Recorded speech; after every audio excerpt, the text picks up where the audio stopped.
Bismillahirrahmanirrahim. Assalamualaikum warahmatullahi wabarakatuh. Alhamdulillahirabbil alamin. Wassalatu wassalamu ala asrafil anbiya wal mursalin sayyidina wa habibina wa syafi'ina wa qurrati a'yunina wa maulana Muhammadin wa ala alihi wa sahbihi ajma'in.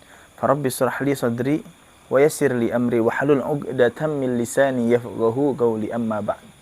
Alhamdulillah, puji syukur kehadirat Allah Subhanahu wa taala. Pada malam hari ini kita diberikan nikmat yang begitu luar biasa.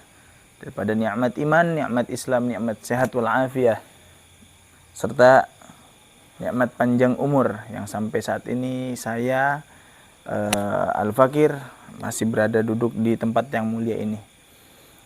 Salat serta salam tak lupa kita haturkan kepada junjungan baginda Rasulullah sallallahu alaihi wasallam, yang mana mudah-mudahan kita semua sebagai umatnya diberikan syafaatul uzmah di yaumil qiyamah kelak nanti. Amin amin ya rabbal alamin. Alhamdulillahirabbil alamin. Pada malam hari ini kita kedatangan tamu yang istimewa, yakni guru tercinta, pimpinan atau presiden daripada Majelis Darus Segaf Purwakarta. Nanti insya Allah kita akan panggil beliau, kita akan berbincang-bincang, kita akan berbicara banyak, kita akan mengupas atau menceritakan sejarah beliau, yang dari kecilnya beliau sampai beliau punya majelis yang sekarang alhamdulillah para jamaahnya sudah sungguh luar biasa banyak di wilayah Purwakarta tersendiri. Nah, alhamdulillahirabbil alamin. Sebelum kita mulai berbincang-bincang kepada Habiban al-Kiram Al-Habib Nizar bin Ibrahim As-Segaf, kita sedang berada di pesantren Al-Fatah, Temboro, Jawa Timur. Alhamdulillah, saya mau mempromosikan satu produk, yakni ini ada air celupan rambut baginda Nabi Shallallahu Alaihi Wasallam yang diproduksi oleh Hazanah Galeri Joko Tingkir, Trangkil, Temboro, Jawa Timur. Nah, ini dia teman-teman, khasiatnya sungguh luar biasa. Karena ini air sudah dicelupkan di rambut yang mulia baginda Rasul Sallallahu Alaihi Wasallam. Bagi teman-teman, bagi orang tua yang ingin menyekolahkan atau ingin memasukkan anaknya ke dalam pesantren, saya merekomendasikan bawa anak ibu, anak bapak ke pesantren ini. Insya Allah beliau-beliau kelak nanti akan jadi ulama besar. Amin amin ya rabbal alamin. Baik teman-teman, sebelum kita lanjut berbincang-bincang, saya Al-Fakir ingin sedikit memberitahu kami Majelis Darus Segaf Purwakarta sangat-sangat butuh daripada bantuan antum untuk membantu perjuangan daripada majelis ini yang dipimpin langsung oleh Gurunda Habib Nizar. Kita sedang melakukan banyak sekali dakwah di luar sana. Dengan cara apa kalian membantu? Cukup dengan cara kalian mensubscribe channel YouTube beliau, channel YouTube majelis ini. Dengan cara kalian men-share sebanyak-banyaknya, itu sudah sangat membantu perjuangan daripada Majelis Darus Segaf. Mudah-mudahan Allah meridhoi antum semuanya. Amin amin ya rabbal alamin. Baik teman-teman, tidak berpanjang lebar, saya sebagai narasumber akan mengundang beliau, akan memanggil beliau langsung. Insya Allah beliau sudah ada di tengah-tengah kita, dan kita akan banyak sekali mengupas sejarah beliau, perjalanan beliau dari kecil, perjalanan beliau sedih, duka, cita, senang, bahagia. Kita akan bertanya, kita akan mengupas semuanya. Bagaimana proses perjalanan berdirinya sampai berdirinya Majelis Darus Segaf ini. Baiklah teman-teman, kita akan lanjutkan kepada yang mulia Al-Habib Nizar bin Ibrahim As-Segaf. Tafadhal mashkura.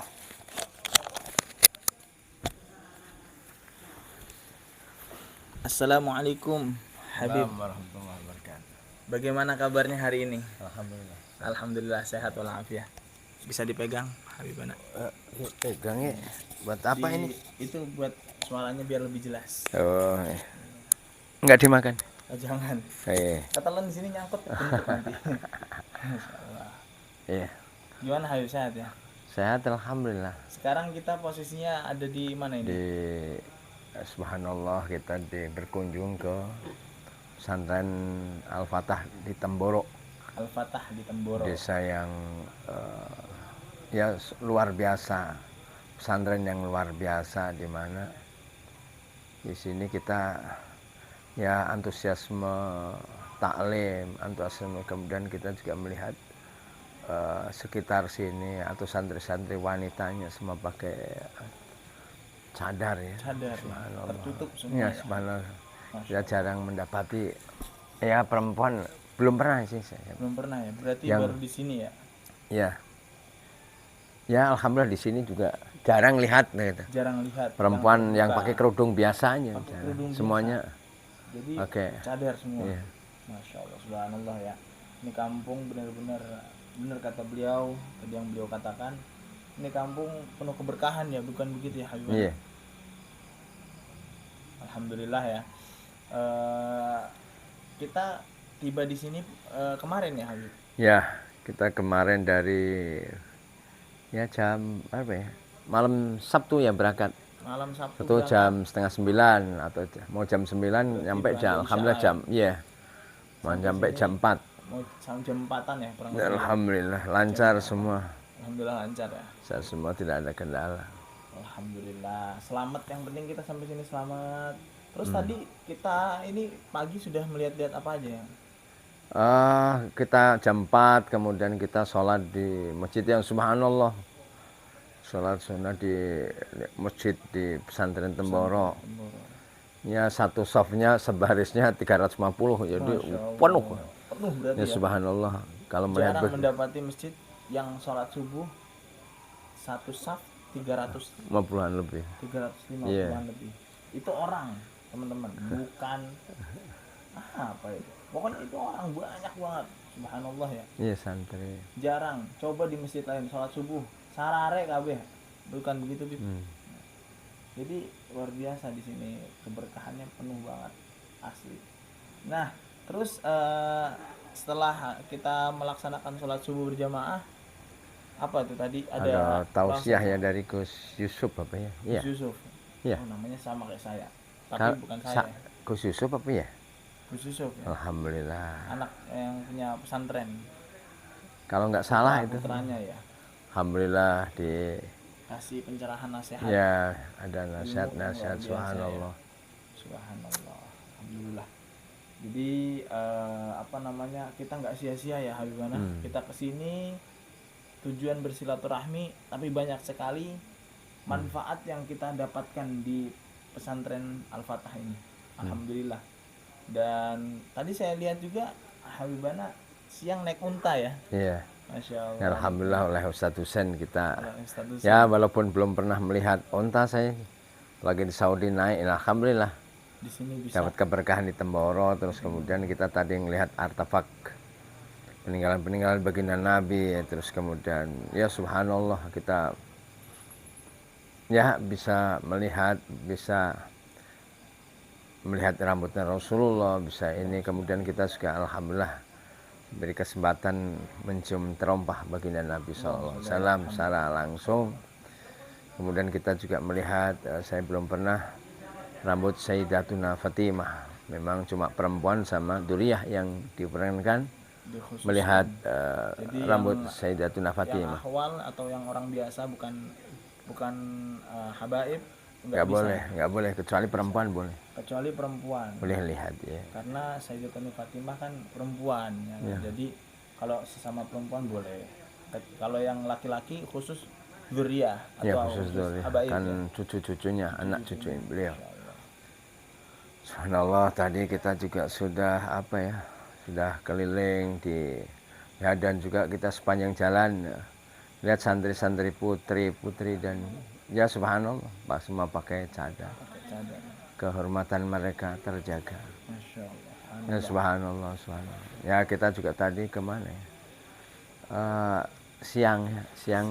kita habis sholat duhur juga ke Ki Haji Fatah ya, Kiai Haji Fatah. termasuk ini Termasuk ya pimpinan keluarga pesantren. ya pimpinan Keluarga. pesantren. Berarti Alhamdulillah kita penerusnya Kiai siapa? yaitu Almarhum Huzairi apa Uzron.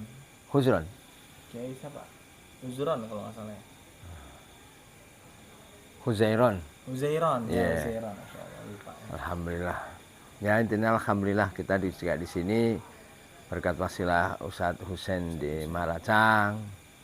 Kita alhamdulillah menempati subhanallah villa Khusus khusus. VIP. Jadi VIP. kita ditempatin, Masya Allah deh. Iya. Bener-bener kayak hotel ya Habib. Iya, subhanallah pelayanannya AC, ini. pelayanannya, makannya, kita dijamu. Subhanallah berkah mudah-mudahan. Berkah. Makanya ini kita bisa sedikit buat ya kita ngambil momen seperti ini.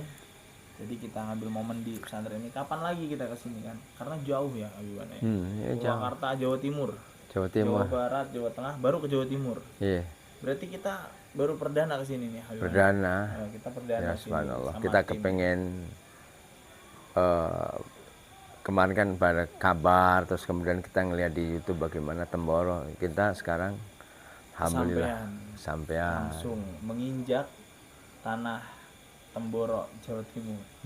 Kemarin kita hanya bisa lihat di YouTube bahwasanya Temboro itu kampung Madinah yang kita tahu. Jadi kita penasaran aja gitu kan.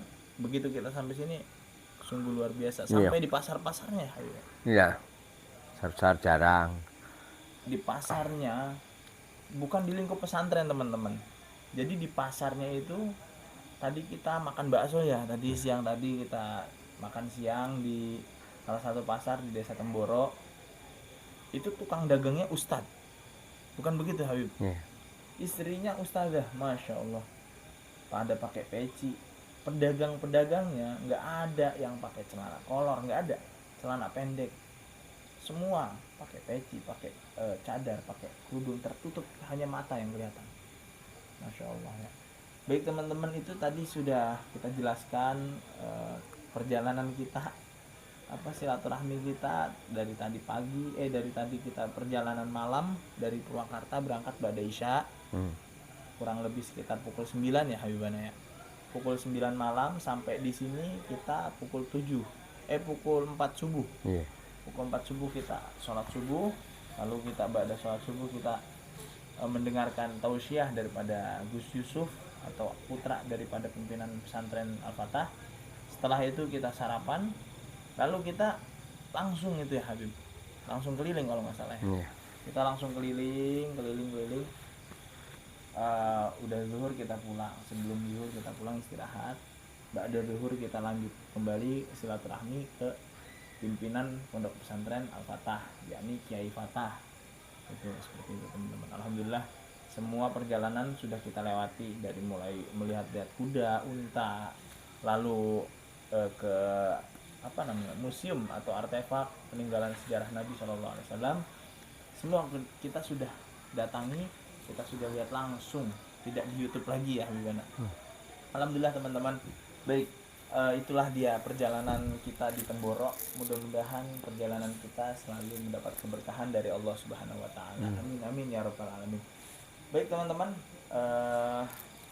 sesuai apa yang tadi saya bilang, saya akan mengupas sejarah langsung daripada guru kita Al-Habib Nizar bin Ibrahim As-Segaf, yakni abah beliau yang bernama Allah yarham Habib Ibrahim As-Segaf.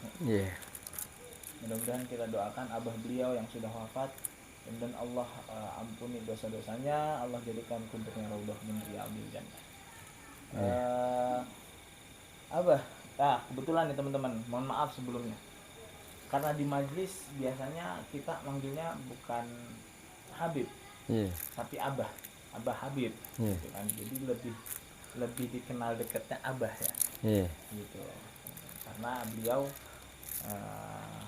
memang sudah sepuh, jadi Abah itu lebih terasa dekat aja gimana.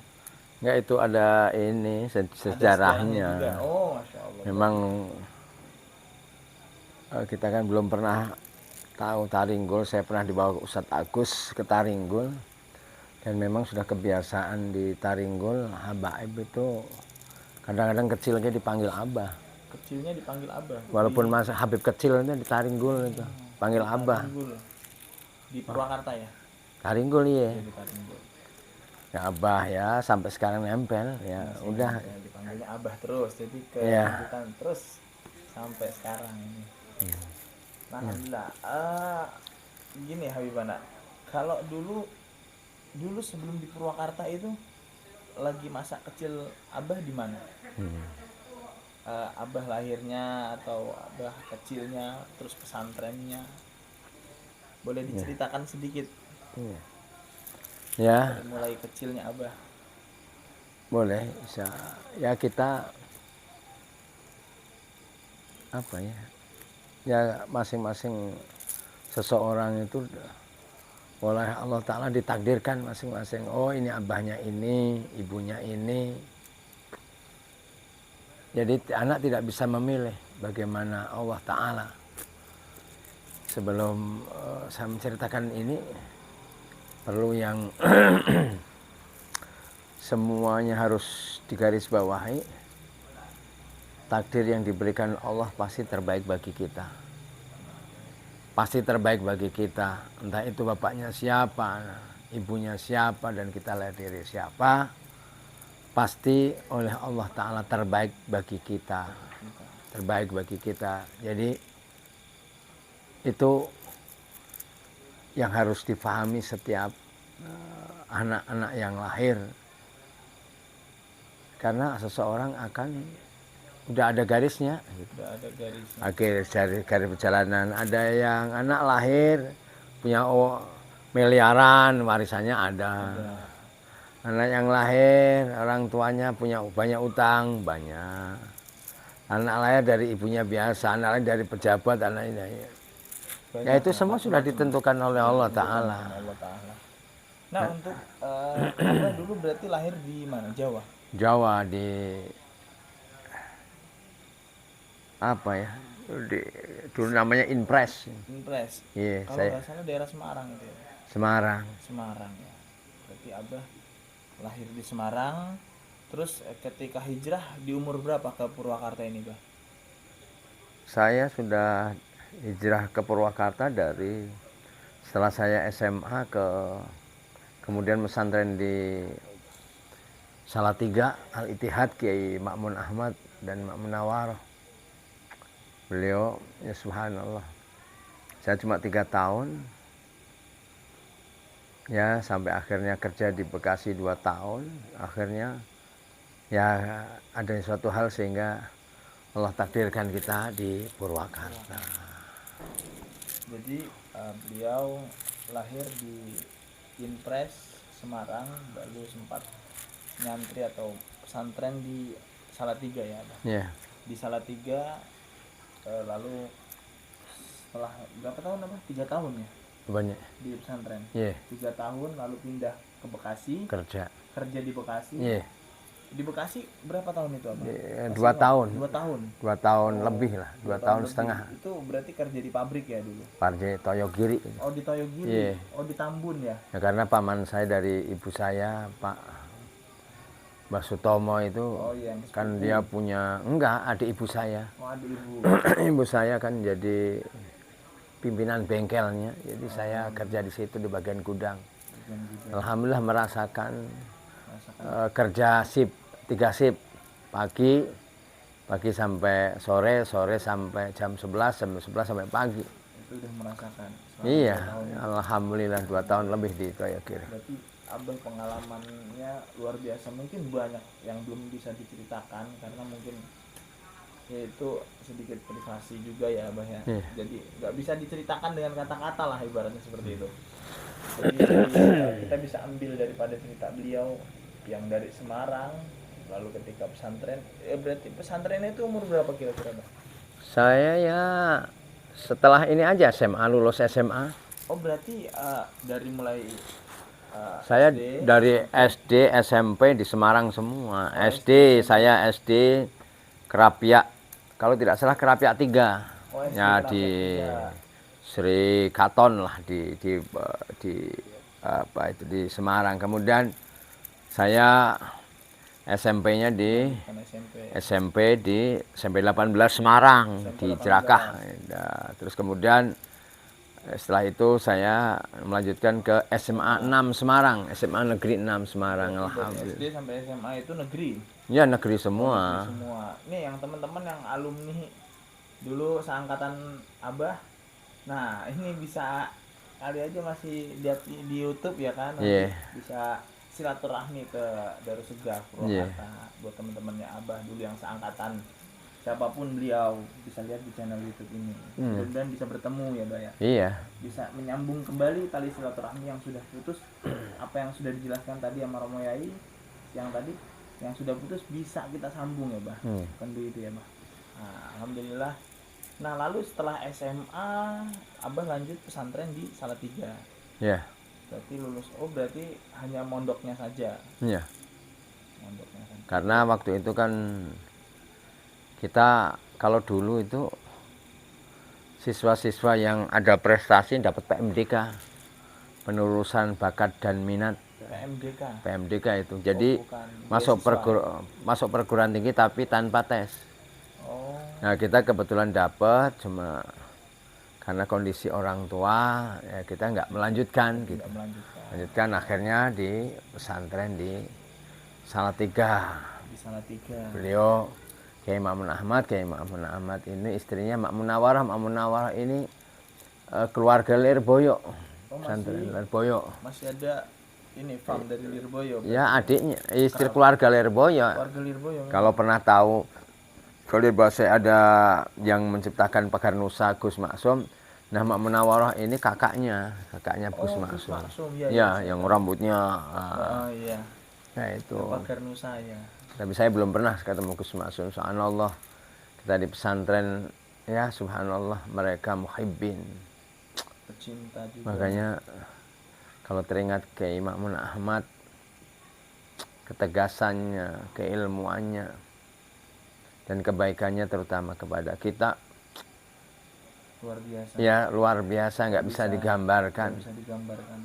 Di tengah-tengah apa ya, namanya santri kadang-kadang ada naik turun atau kehidupan di orang tuanya, tapi beliau selalu menyayangi kita. Keluar pesantren bukan keinginan. Yang perlu dicatat, kita pesantren senang. Cuma tadi kondisi kita punya orang tua, sekali lagi saya tegaskan di sini, apapun itu kondisi orang tua kita, jelek buruknya, itu yang terbaik bagi kita menurut Allah. Itu yang harus diganti, garis bawahi. Sehingga kalau seandainya anak dilahirkan dari orang tuanya, seandainya ini nggak benar, itu adalah takdir yang diberikan Allah kepada ente. Jadi ente harus benar jadi orang, insya Allah berhasil. Iya itu. Jadi nggak kemudian menyesali, oh kenapa orang tua saya pemabuk, kurang tahu orang saya begini. Jangan. Kenapa tadi? Setiap anak punya takdir masing-masing dari Allah, dan takdir Allah dari Allah itu yang harus dicatat di sini. Karena ada di dalam Al-Qur'an, a'udzubillahi minasyaitonirrajim, kutiba alaikumul qitalu wa huwa kurhul lakum wa asa an takrahu syai'an wa huwa khairul lakum wa anta antuhibbu syai'an wa huwa syarrul lakum wallahu ya'lam wa antum la ta'lamun. Berperang itu dilarang, berperang bagi kalian. Dilarang, tapi kemudian diperbolehkan. Kenapa? Apa yang engkau anggap baik belum tentu baik bagimu. Apa yang engkau anggap wa asa an takrahu syai'an, kalau kamu tidak suka sesuatu, boleh jadi sesuatu itu baik bagi kamu. Wa an takrahu syai'an, dan kalau kamu itu misalkan menganggap itu jelek, belum tentu bagus, justru mungkin baik bagimu. Gitu. Jadi segala yang harus dipahami di sini, segala takdir Allah kepada setiap manusia, terutama anak-anak yang lahir dari siapapun itu adalah garis hidupnya yang harus terima dengan lapang dada, harus terima dengan penuh keikhlasan. Allah Maha Rahman, Maha Rahim. Itu yang harus catat. Sehingga dari pernyataan ini, ketika engkau dilahirkan dari orang tua yang nggak punya, jangan nyesal. Itu tugasmu di dunia.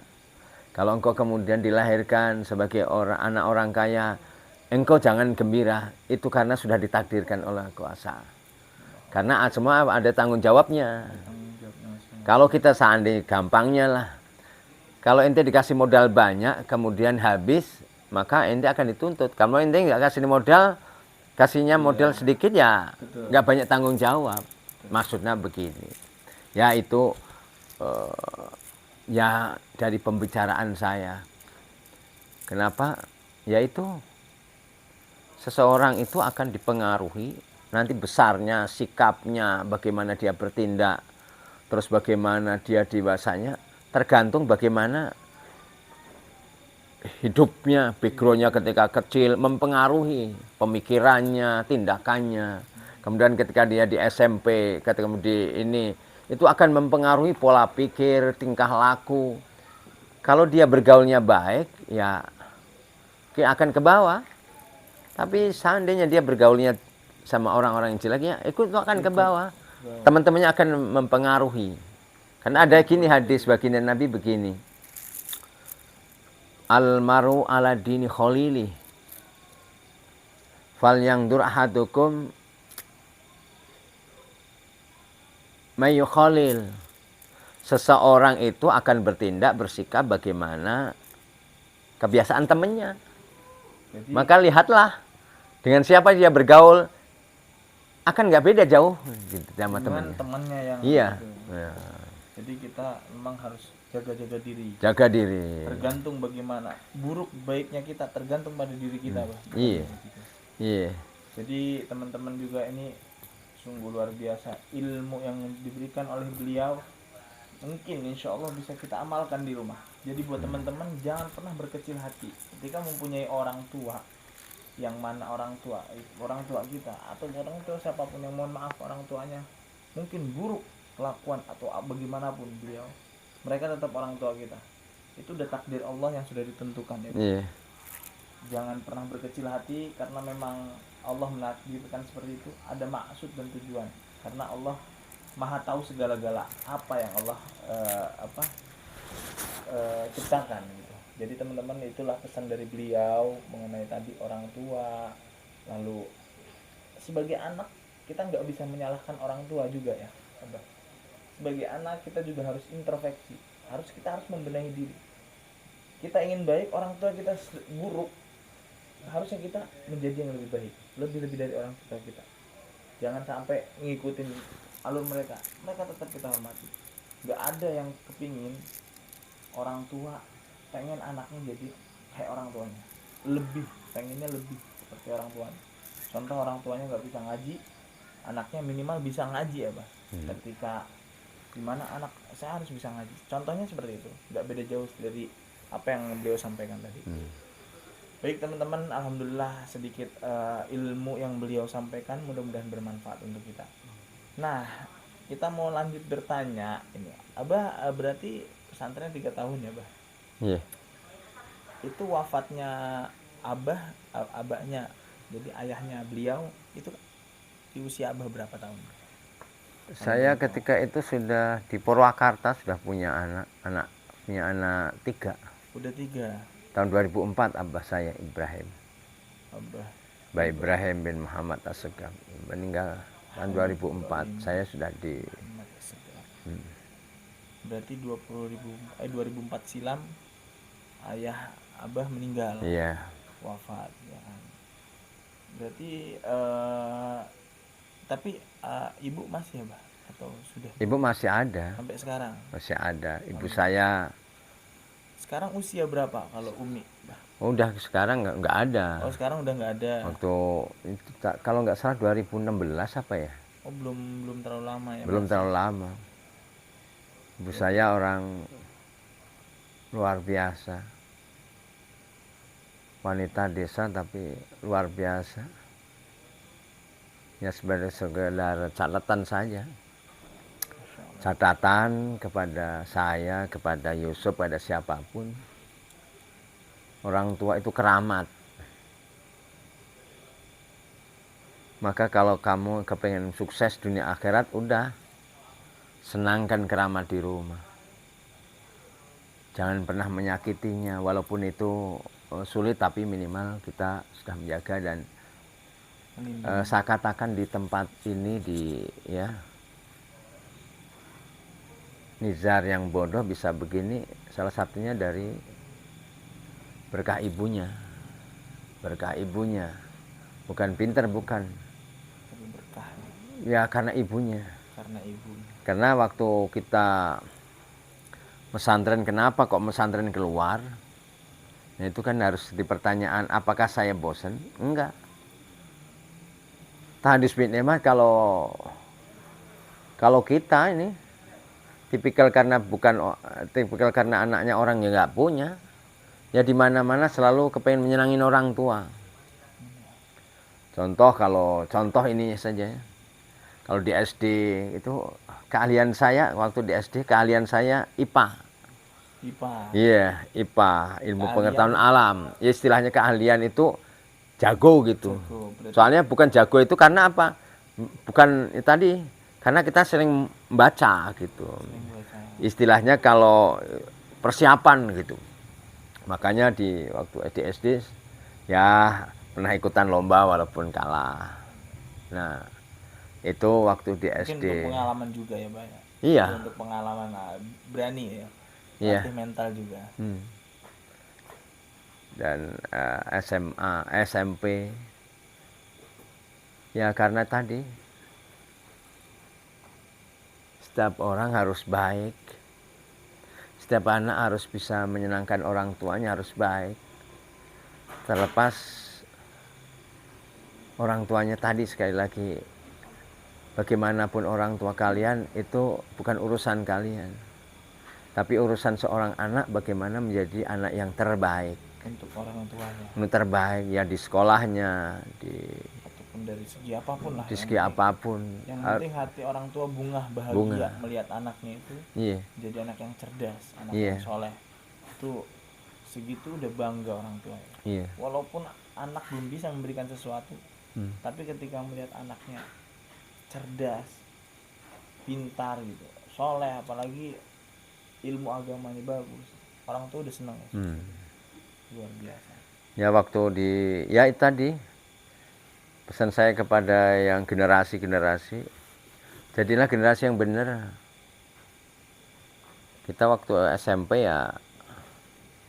ya dipilih guru. Dipilih guru. Ya, maksudnya dalam tataran pelajar mah kita ya guru itu seneng kepada kita karena kita memang orangnya nggak macam-macam. Ya kalau di sekolah ya kata mereka ya pinter, padahal bukan pinter karena rajin baca. Rajin membaca. Mutolaah itu kan kunci orang sukses itu rajin. Ya, mutolaah kalau istilah sekarang itu mutolaah. Saya kenalnya Irfan Mutolaah tuh, Bang. Oh, di mana? Enggak tahu, si bingung ke rumah. Yang hilang ya. Kemudian saya SMA 6 sama. Saya di SMA 6 Semarang. Itu juga sama, karena kita jadi orang sungguh-sungguh sama. Tingkatan saya juga sama oleh guru terpilih. Ya maksudnya ya terpilih oleh di ini karena dan pencapaian tertinggi saya pernah juara ini. Nah biarin ya, ini buat apa pengetahuan. Ya, saya pernah di SMA 6 pertama kali kita juara bukan juara ya, juara kelima, walaupun kelima tapi cerdas cermat bahasa Perancis tingkat Jawa Tengah. Tingkat Jawa Tengah. Tingkat Jawa Tengah. Bahasa Perancis. Ada yang bisa nggak? Saya kasih duit 50.000. Tapi ikut lomba dulu ya, Bang. Iya. Berarti Masya Allah ya. Berarti masa mudanya itu penuh dengan pengetahuan. Terus dari mulai SD, SMP, bahkan pas SMA bisa juara walaupun juara 5, Bang. Iya, kita cerdas cermat. Itu juara 5 se-Jawa Tengah. Jawa Tengah. Saya aja sekelurahan belum tentu menang. Lepetan. Apalagi se-Jawa Tengah. Juara 5, teman-teman. Luar biasa. Iya, itu mengharumkan nama sekolah pertama kali TS. Kemudian tahun berikutnya adik kelas saya juara 1. Oh, adik kelas. Iya, Masya Allah. juara paling Prancis. Komong tali bu, bagaimana kabarmu? Je vais bien, merci. Baik-baik saja. Katanya Messi main bola. Oh. Dia beng-beng talipu. Ngedengarnya udah pusing. Itu ya Tapi subhanallah. subhanallah ya. Maksudnya kalau orang dulu memang betul ya, Pak ya. Memang kata Bapak Atah itu generasi yang akan datang itu bukan makin bener. Ya kita minum dulu kasihan. Aduh, Masya Allah nih. Ya, Kopi bismillahirrahmanirrahim. dulu nih, Kopi pahit nggak nih? Oh, Alhamdulillah. Aduh. Kemana ya Pak Dedi ya? Pak Dedi kemana? Pak Dedi. Pak Dedi kayaknya lagi tiduran tadi, Pak. Oh ya. Bismillah kita minum ini. Alhamdulillah. Mudah-mudahan dapat berkah.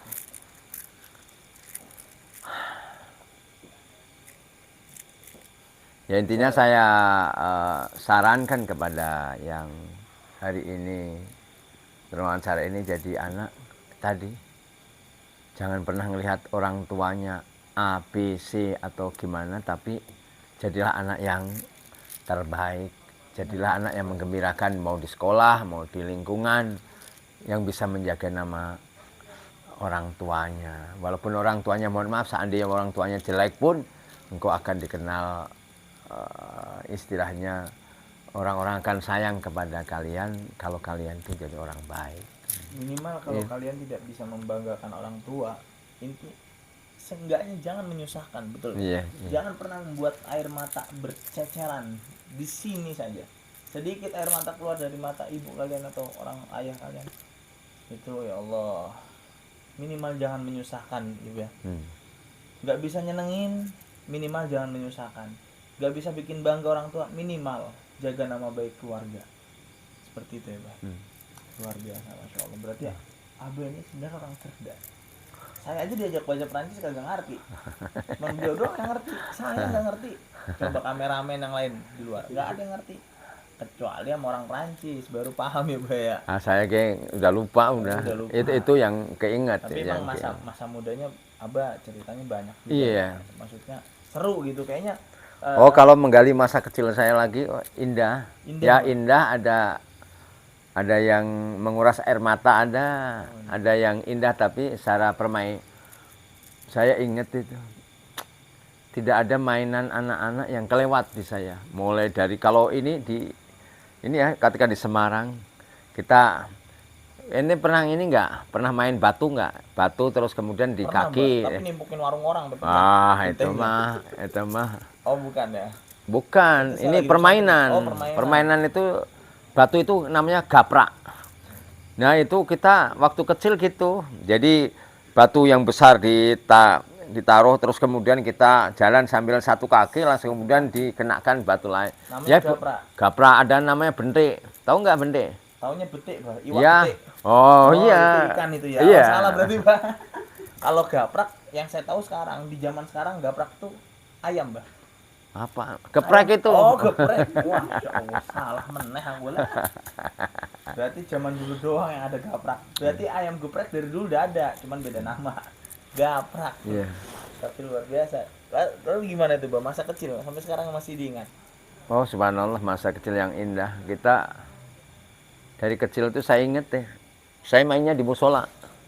Mainnya di musola. Ya, kalau sekarang kan anak-anak sekarang ada majelis. Kita enggak di musola, jadi mau maghrib sudah di musola, kadang-kadang siang nggak ada kerjaan, main pingpong tapi bukan pingpong tenis meja yang ini dari meja biasa aja, meja ngaji. Kayak meja gini. Ya meja ngaji aja. Meja ngaji buat mainan pingpong. Ya waktu itu kan masih kecil, masih SMP, SD, SMP ya udah pingpong. Yang penting main. Ya ininya raketnya. Ya dibikin aja dari triplek. Tapi ya subhanallah indah. Karena tadi kebiasaan di masjid dari kecil. Kalau orang dulu nongkrong main atau ya tempat mainnya di musola. Ya kita mending dulu. gitu ya Bang. Iya.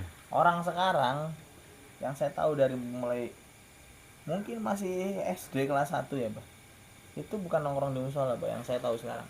Kalau nggak di warnet, di warkop sambil megangin HP sambil gini.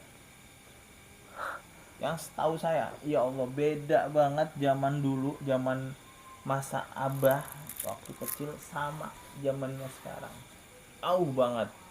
Jadi memang masa kecil indah ya, itu ya disebut indah ya, seperti itu ya Bang.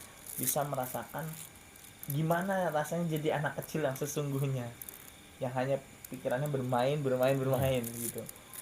Tapi luar biasa, masya Allah. Tapi Nah, ada kalau eh, boleh tahu kalau Umi wafat di usia berapa tahun itu? nggak tahu ya, sudah 60-an lebih. 60-an. Kalau Abah sama, kurang lebih umur segitu. Mungkin 65 lebih, 65 65, lebih. berarti udah dapat bonus ya, Bang? Iya, ya, perkiraan. Perkiraan ya. Iya. Berarti makomnya kedua Kalau makam Abah di Kerapia, Kerapia Semarang. ya, terus Iya. makam ibu di Sepuro, Sepuro di mana? Pekalongan. Oh, jauh ya mencarinya. Enggak, karena memang ada adik saya Muhammad dapat Lutfiah bin Jailani dan kemudian adik saya itu dinikahkan oleh Habibuna Lutfi bin Yahya 2 hari 2 malam. Kami keluarga tinggal terima beres semuanya dari Habibuna Lutfi bin Yahya, Abah Habib Lutfi. Dan karena ketika ibu saya kan pernah ke saya, terus kemudian di mana maunya, pas kemudian wafat, beliau pas di Pekalongan. Kebetulan pas Dan di Pekalongan. kemudian setelah wafat, atas izin daripada Habibuna Lutfi bin Yahya, Abah Habib Lutfi, Ya. ibu saya kuburannya ditempatkan dekat Habib Hasim, jadi dekat kakek beliau, dekat ya, nggak jauh ya, ditempatkan oleh beliau. Subhanallah, jadi kita punya adik ada di Pekalongan ada. Berarti usia Abah saat ini sudah masuki berapa tahun? Saya 52. 52. Iya. Udah 52. 52 tahun masih memimpin majelis ya, yang begitu dakwahnya di jalan baginda Rasul ini, meneruskan perjuangan datuk beliau. Nah, ketika di Purwakarta berarti di tahun berapa itu, Bah? Masuki tahun? Saya tuh Purwakarta kalau nggak salah ini Agustus 94. Agustus 94. Bujangan. Masih bujang. Ya, dari itu ada ceritanya. Ada ceritanya ya. Jadi nggak serta-merta kenapa Nizar ini kok kemudian dari Bekasi kok ke Purwakarta. Iya. Jadi semuanya tadi kesulitan demi kesulitan. Ketika kita nyantri ini buat catatan bagi yang lain, yang ketika kita nyantri di Salatiga itu kiainya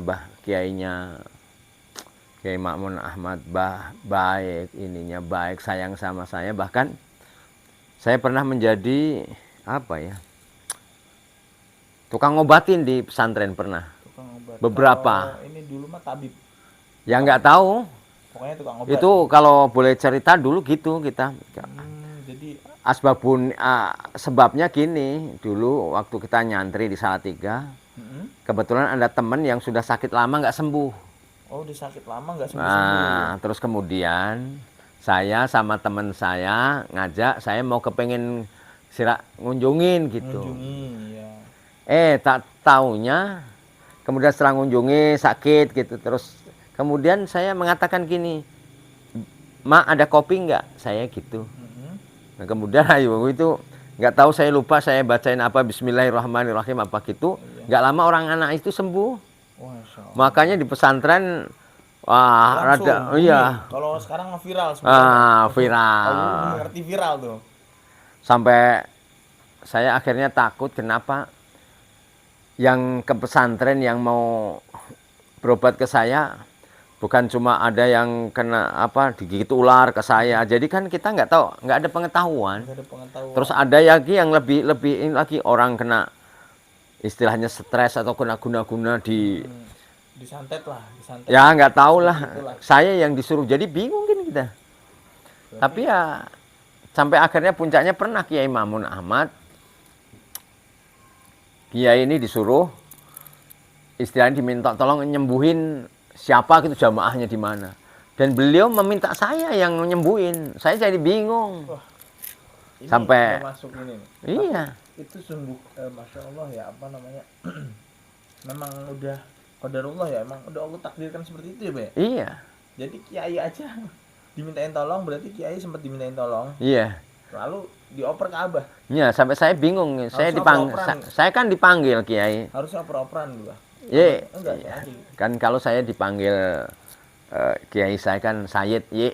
Oh iya iya, kalau di Jawa Ye, saya dimintain tolong orang untuk ngobatin. Sekarang saya kasihkan kiai aja. Wah, saya kan nggak bisa kiai. Udah nggak apa-apa. Malah saya ditanya lagi, pakai air zam-zam nggak? Aduh, bingung lagi ya. Sudah pakai air zam-zam. Akhirnya kita berangkat sama kiai. Yaitu pengalaman bisa dibilang lucu, tapi bingung juga karena saya memang intinya tidak punya pengetahuan untuk jadi ngobatin orang. Ya gitu, akhirnya saya ketika ngobatin tahu nggak? Saya suruh keluar semua orang-orangnya. Soalnya saya bingung ngobatinnya gimana cara ngobatin orang. Orang disuruh keluar itu bukan berarti buat Iya, tapi bingung gitu. bingung saya Ada harus bingung. berbuat apa. Takutnya pas ada orang banyak, malu, Iya. nggak bisa. Aduh, apa gitu kuncinya? Ya akhirnya Ada saya orang disuruh keluar ya, gitu. Bang? Saya sebisa-bisa saja sudah. Tapi tetap saya masukkan ini. Pak, nanti minum airnya. Jangan Diarahin lupa ya. sholat. Pokoknya jangan dijaga. Ya udah. Iya. Tapi sudah pikiran udah kalut, sudah bingung soalnya Gimana nih, bener apa enggak nih gitu ya, Bang? Takut bukan salah. apa, karena saya tidak punya pengetahuan untuk Oh, iya. ngobatin ya, yang diobatin orang-orang stres. Jadi bingung kita. Ya siapa tahu kan nempel. Kalau nempel ke saya gimana? Untung nggak nempel ke saya, Bang. Karena saya belum ada. Ya itu pengalaman-pengalaman pribadi. Jadi dari kita keluar pesantren itu gini. Tadi saya ceritakan setiap anak mempunyai orang tua yang masing punya takdirnya. Di satu sisi abah saya nyuruh saya pesantren.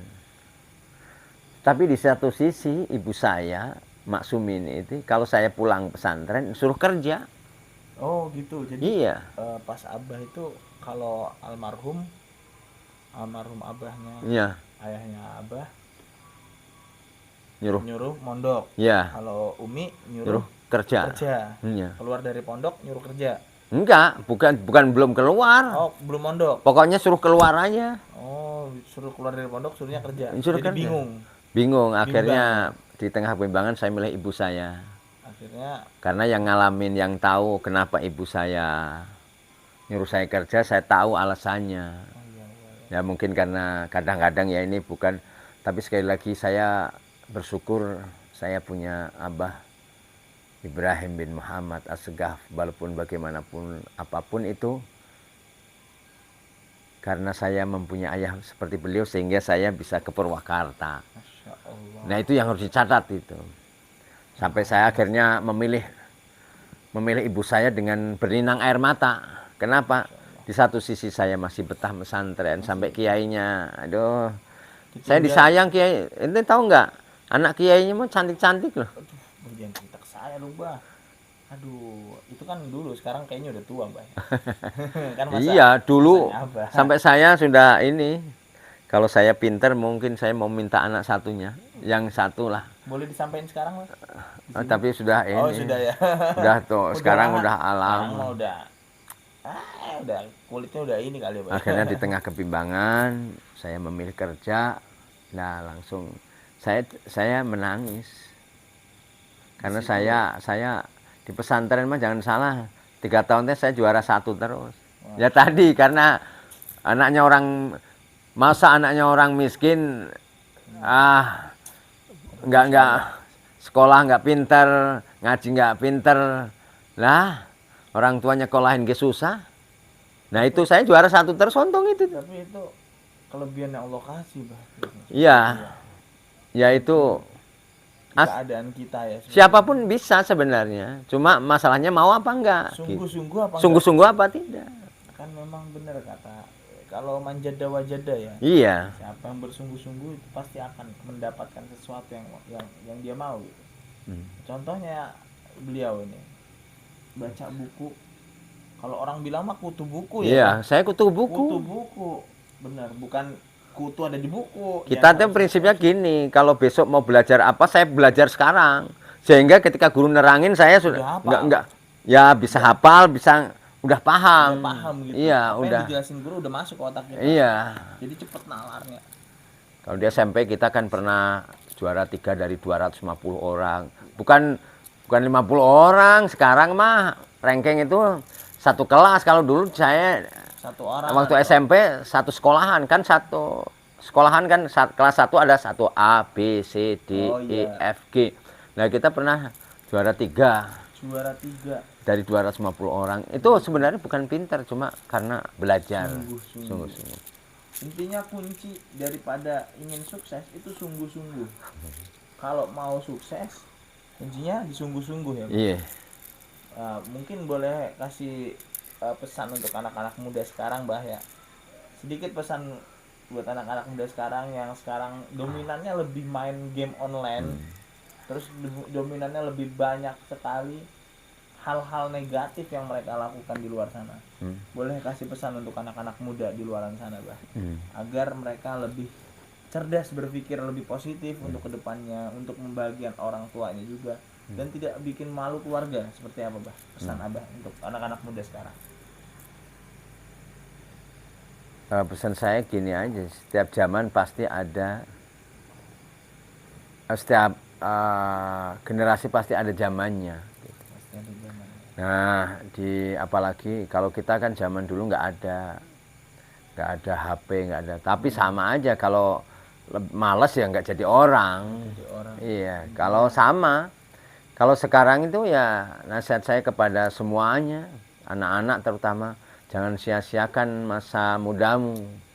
Apa yang kau lakukan sekarang ini 5 tahun, 10 tahun akan jadi apa kau dirimu. Hasil atau enggak menentukannya. Main HP main game ya ada porsinya. Cuma ada sebagai anak kalau lagi belajar ya prioritas utama. Kalau di pesantren ya prioritas utama minimal ilmunya sudah kegarap. Nah, baru itu refreshing. Jangan refreshingnya kebanyakan. Jadi, akhirnya nanti jadi orang. Jadi anak-anak yang nggak berguna itu waktunya habis oleh game. Ini jadi orang bodoh. Orang tuanya nyekolahinya udah capek-capek nyekolahin nggak ini. Ya, itulah pesannya beliau. Tolong buat anak-anak muda gitu, apa yang beliau sampaikan tadi kalian cerna, kalian pikirkan lebih untuk 5 tahun 10 tahun ke depannya ya, Bang. Yeah. Itu yang kita pikirkan. Ini buat anak-anak muda, tadi pesan beliau 5 tahun atau 10 tahun ke depan itu yang kalian pikirkan, bukan saat ini, tapi untuk nanti 5 tahun atau 10 tahun ke depan kalian itu mau jadi seperti apa, menentukan diri mereka masing-masing ya, Bang. Mulai dari sekarang. Jadi jangan pernah sia-siain waktu muda, karena itu sungguh-sungguh nikmatnya ya, Bah. Di situ kenikmatan yang paling besar ya, Bah. Godaan, nikmat dan godaan yang paling besar. Wah, semuanya. Nafsunya lagi bludak-bludaknya. Begini gitu ya. Iya. Jadi Masya Allah. Terus ketika apalagi kalau udah nikah ya, Pak, itu udah beda cerita kayaknya. Iya. Itu banyak sekali ujian. Nah, makanya itu teman-teman yang masih sekolah, adik-adikku yang di sana, jangan pernah sia-siain waktu muda kalian. Contoh beliau dari kecil terus hingga masuk SD, SMP, SMA, lalu pesantren, ada lika-liku yang benar-benar bikin beliau bimbang antara pendapat yang berbeda dari abah dan umi beliau ya. Tapi beliau lebih memilih umi karena mungkin apa yang dikatakan umi beliau almarhumah, mohon maaf, ada sebab musababnya yang nanti Allah bakal kasih dan Allah tunjukin. Akhirnya walhasil beliau mempunyai majelis darsegaf yang mungkin itu apa yang dikatakan umi beliau sampai saat ini terjadi ya, Bah. Kita nggak pintar tapi berkah itu tadi, berkah ibu. Umi itu dari ibu, Masya Allah. Berkah ibu. Nah, berdirinya majelis ini berarti di tahun 94 ya, Bah? Enggak. Maksudnya Kita kan dari 94 datang kerja di Arido namanya. Arido. Arido itu toko buku perwakilan Toha Putra. Oh, Toha Putra Semarang. Toha Putra Semarang Oh, yang iya. di Jawa Barat. Arido itu wilayahnya Jawa Barat. Oh, berarti kayak cabang lah. Ya, cabang. Cabangnya. Cabang di Jawa Barat di Purwakarta, Arido. Saya bujangan. Masih bujang itu. Ya, datang bujangan. Kucel dah. Kucel. Tahu nggak kenapa saya ke Purwakarta dari Bekasi? Kenapa tuh, Bang? Nah, itu ada. Jadi semuanya itu mengharu biru kalau istilahnya. Mengharu biru. Iya. Bukan tenda biru ya, Bang? Bukan. Itu mah lagu. Aduh. Ya, sebenarnya saya ceritain ini bukan apa-apa, buat pelajaran bagi semua. Saya itu di Bekasi itu di apa ya? Kerjanya itu nggak pakai kayak orang lamar banyak karena paman saya ini cuma setelah kerja saya keluar nggak bilang-bilang, jadi paman saya marah. Oh, jadi seperti itu. Jadi saya akhirnya, tapi saya nggak ini, hanya orang tua kan, paman kita orang tua. Akhirnya di tengah kebimbangan kita ngelamar ke sana kemari di Bekasi itu. Ngelamar ke sana, ngelamar ke sini, ngelamar ke Ubrang, Jakarta, ngelamar ke Kerawang, ngelamar Ada, ke Bang, yang diterima? Enggak ada yang terima. Enggak ada. Sampai akhirnya saya, dan kemudian harus catat juga ini kepada para Hadirin. jamaah atau jamaah maupun habaib dimanapun berada. Saya juga sama ketika di Bekasi sering main ke Robitoh, di waktu itu masih di Mas Mansur, Tanah Abang. Oh iya, di Mas Mansur. Jamiat Khair, dekat Jamiat Khair. Saya dekat sama namanya Ami Abu Bakar Sigaf Asigaf. Dia kalau nggak salah penulis di Robitoh.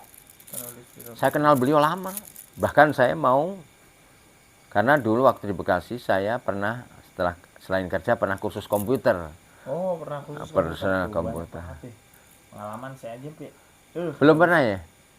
Saya megang komputer doang, megang doang. Megang begini doang, Bang. Udah diliatin aja.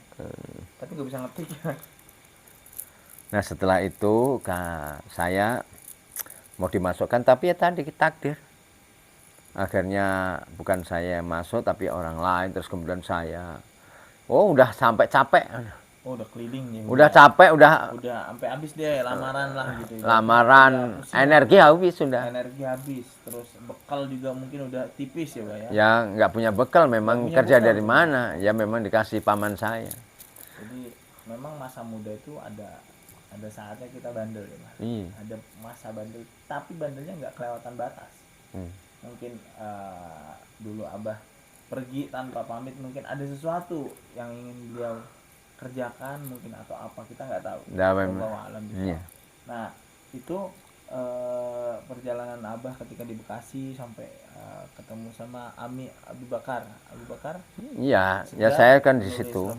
Iya. Kenal dekat dengan Kenal dekat.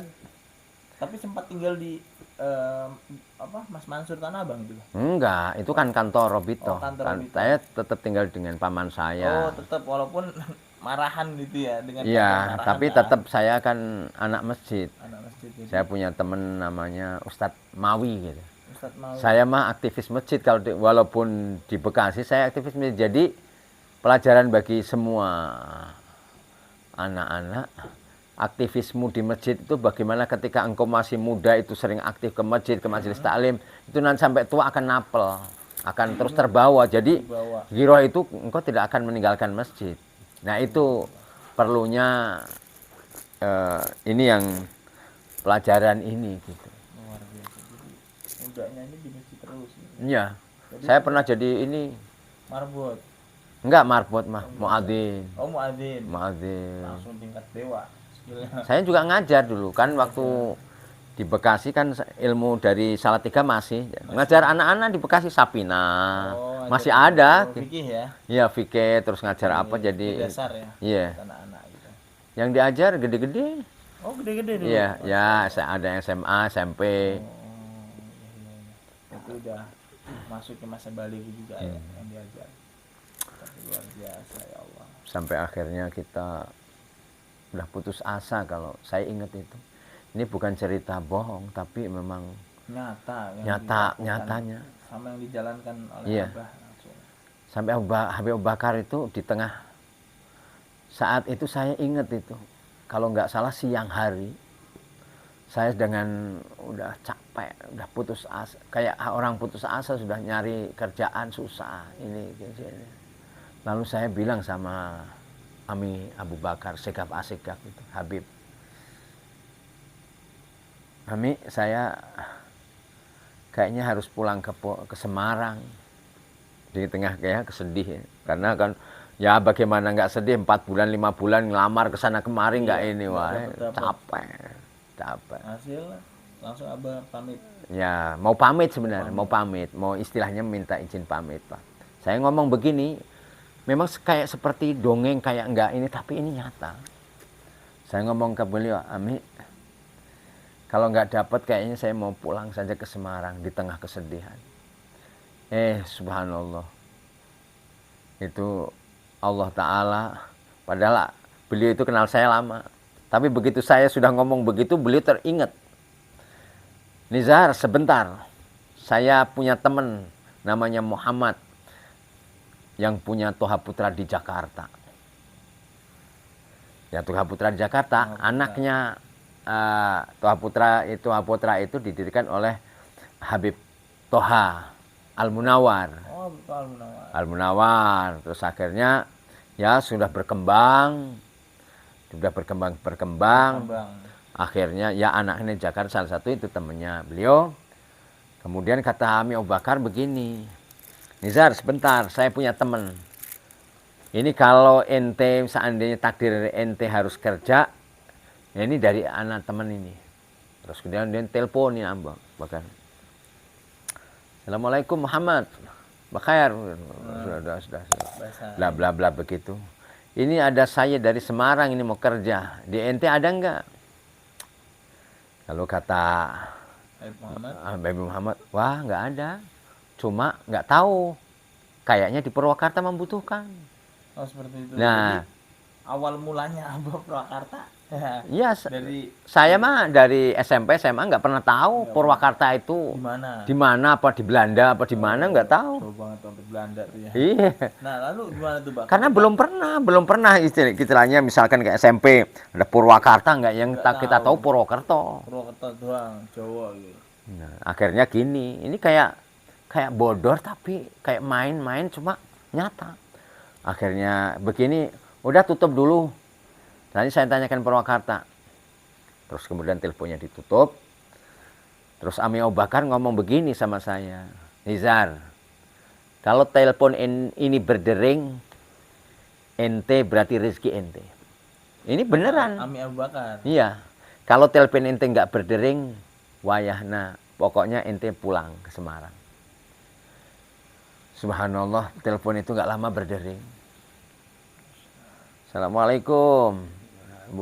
Bakar, udah suruh itu Sayyid ke Purwakarta. Purwakarta membutuhkan, ya Allah, runtuh beban yang sudah menggayut di keputusasaan jadi harapan. Cuma harapan kemudian kita melongo, kita tanya.